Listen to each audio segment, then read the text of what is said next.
কিয়ামতের আলামত সম্পর্কে আল্লাহ তাআলাই সবচেয়ে ভালো জ্ঞান রাখেন। আল্লাহ তাআলা কিয়ামত সম্পর্কে পবিত্র কুরআনে বলেছেন, তারা আপনাকে জিজ্ঞেস করে কিয়ামত কখন অনুষ্ঠিত হবে।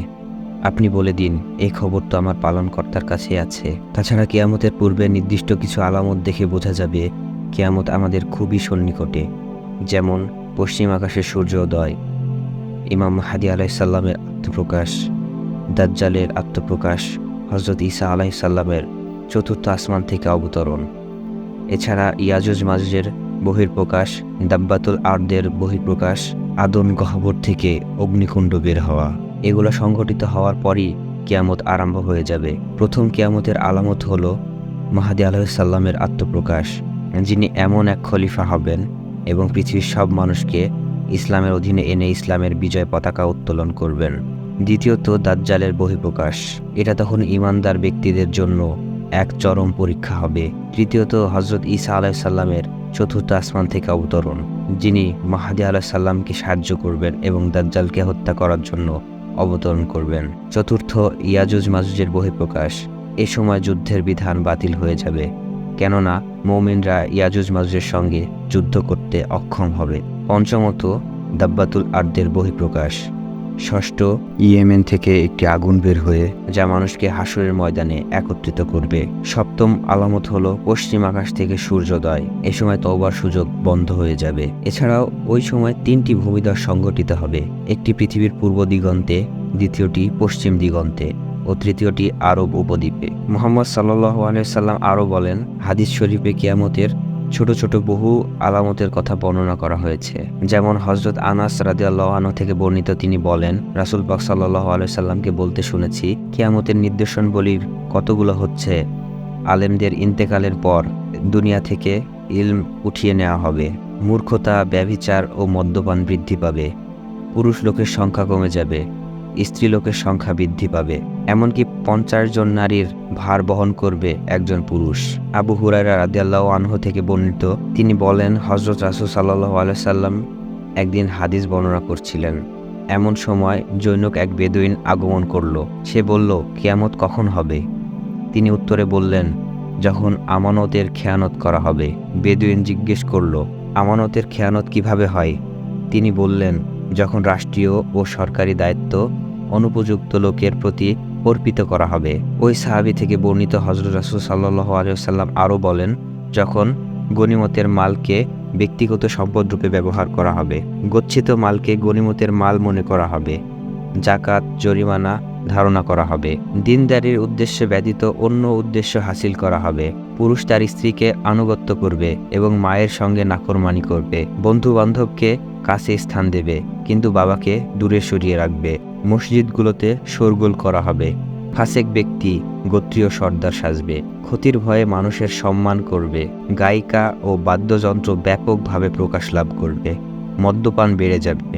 সে সময় তোমরা অপেক্ষা করো রক্তিম বর্ণের ঝড় তুফানের, ভূমিকম্পের ও ভূমিধসের ন্যায় পাথর বৃষ্টি ও সুতাছেঁড়া দানার মতো একটির পর একটি নিদর্শনের। এতপর সেই সময় ঘনিয়ে আসবে। মৃত্যু এমন এক বাস্তবতা যা থেকে কেউ পলায়ন করতে পারবে না। প্রত্যেকটি প্রাণীকেই মৃত্যুর স্বাদ গ্রহণ করা লাগবে। আল্লাহ তাআলা পবিত্র কোরআনে বলেন, কুল্লু নাফসিন যায়িকাতুল মাউত, প্রত্যেক প্রাণী মৃত্যুর স্বাদ আস্বাদন করবে। হে নবী, আপনি বলে দিন, মৃত্যু যার থেকে তোমরা পলায়ন করছো সে অবশ্যই তোমাদের সাথে সাক্ষাৎ করবে। তোমরা যেখানেই থাকো না কেন, মৃত্যু তোমাদেরকে পাকড়াও করবেই, যদিও তোমরা সুদীর ও দীর্ঘর মধ্যে অবস্থান করো।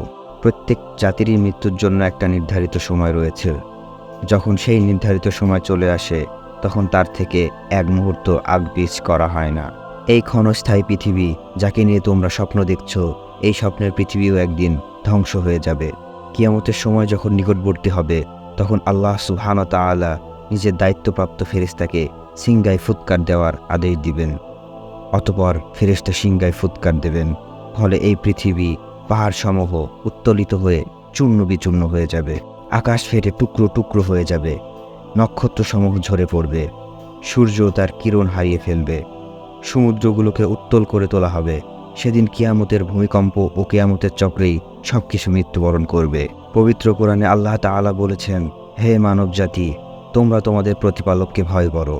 সেদিন তোমরা দেখবে প্রত্যেক স্তন্যকারিণী তার আপন শিশুকে ভুলে যাবে এবং প্রত্যেক গর্ভধারিণী গর্ভপাত করে ফেলবে। তুমি দেখবে মানুষকে পাগলের মতো, আসলে সে পাগল নয়, বরং আল্লাহর শাস্তিই বড় কঠিন। অতঃপর যখন সিংহায় ফুৎকার দেওয়া হবে, একটি মাত্র ফুৎকার, যার ফলে পর্বতমালা উত্তোলিত করা হবে এবং তা একটি মাত্র আঘাতে চূর্ণ বিচূর্ণ হয়ে যাবে। সেদিন কিয়ামতের ভয়াবহতায় আল্লাহ সুবহানাহু ওয়া তাআলা ব্যতীত প্রতিটি প্রাণী প্রাণ হারাবে। আল্লাহ পবিত্র কালামে বলেন, সেদিন আল্লাহর মহান সত্তা ব্যতীত প্রত্যেকটি জিনিসই ধ্বংস হয়ে যাবে। কুল্লু মান আলাইহা ফান ওয়া ইয়াবকা ওয়াজহু রাব্বিকা যুল জালালি ওয়াল ইকরাম। সেদিন জমিনের উপর যা কিছু রয়েছে সব কিছুই ধ্বংস হয়ে যাবে, শুধুমাত্র মহান ও মহানুভব আল্লাহ সুবহানাহু ওয়া তাআলাই থেকে যাবেন। তাফসিরে ইবনে কাসিরে বর্ণিত হয়েছে, সেদিন ইসরাফিল আলাইহিস সালাম সিংহায় ফুৎকার দেবেন, সেদিন সব কিছুই মরে যাবে। অতঃপর মালাকুল মাউত মৃত্যুর ফেরেশতা এসে আল্লাহ তাআলাকে বলবেন, হে আমার রব, সব কিছুই মরে গেছে। আল্লাহ তাআলা জিজ্ঞেস করবেন, আর কে অবশিষ্ট আছে? মালাকুল মাউত উত্তর দেবেন, হে আমার রব, এছাড়া বাকি রয়েছে জিব্রাইল, মিকাইল ও ইসরাফিল। আল্লাহ বলবেন, জিব্রাইল, মিকাইল ও ইসরাফিলের মৃত্যু হওয়া উচিত। অতঃপর তারাও মরে যাবে। অতঃপর আল্লাহ জিজ্ঞেস করবেন, এখন কে বাকি আছে?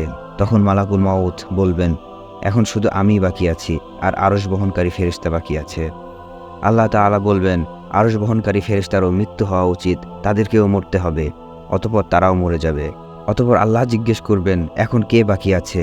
তখন মালাকুল মাউত অর্থাৎ আজরাইল আলাইহিস সালাম বলবেন, হে আমার রব, এখন শুধু আপনি আর আমি বাকি আছি, কিন্তু আপনি তো চিরঞ্জীব। তখন আল্লাহ তাআলা আজরাইল আলাইহিস সালামকে বলবেন, তুমি তো আমার মাখলুক, সুতরাং তুমিও মরে যাও। তিনি তৎক্ষণাৎ মরে যাবেন এবং সবশেষে আল্লাহ তাআলাই বাকি থাকবেন।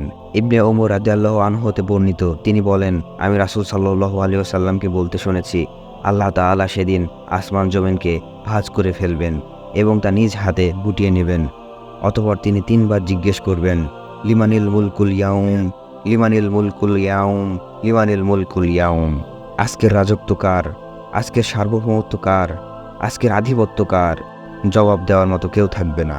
অতঃপর তিনিই আবার জবাব দিবেন, লিল্লাহিল ওয়াহিদিল কাহ্হার। আজকের রাজত্ব, আজকের সার্বভৌমত্ব, আজকের আধিপত্য পরাক্রমশালী আল্লাহ সুবহানাহু ওয়া তাআলার।